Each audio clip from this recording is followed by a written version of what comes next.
price has moved up a little bit across the crypto market. So we'll start there before we get into Bassett and his speech today that I don't know if you guys watched or not. So we've got a move here, which is nice. You know, back around $1.50 for XRP, back up to, where is Bitcoin? We're back at 80,000. I saw it pop a little bit even further today. We are, yeah, right about 80,000, 79,688 at the moment. So excited to see some green on the board. We were talking about it last week, you know, in the last couple weeks about potentially being at the bottom.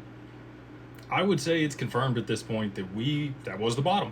The bottom is in for the bear market. I know a lot of people are going to tell you that, you know, there's going to be volatility and we're going to pull back and this is a, you know, bull trap and blah, blah, blah. All the markers of previous bottoms have now been confirmed. So it would be a wild situation, which we'll talk about here in a little bit if we did see a substantial pullback in the market. I do think we're in for volatility. So I'm not going to say that, you know, there's not a possibility that it couldn't pull back, that it's 100%, you know, not going to go back there.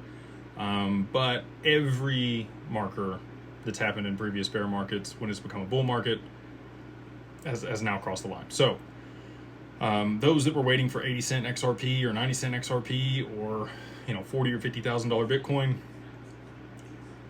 not looking real good for those trades. Hate to say it. For those that did continue to dollar cost average during the bear market and continue to mount their positions or average down if you did buy in the previous bull market, I think you're going to be just fine. So exciting to see that.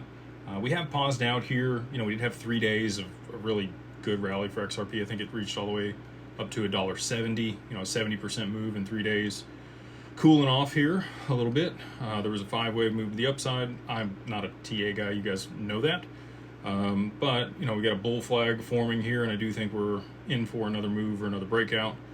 We haven't seen open interest really like pile in. We did have over 3 billion in open interest, and we did see a nasty wick on Saturday night down to $1.06. So, you know, if we were going to get a systemic breakdown after that big move, that would have been it. But we've recovered and consolidated here at $1.50, and it is poised, in my opinion, for a move higher. And that's a good time for my disclaimer.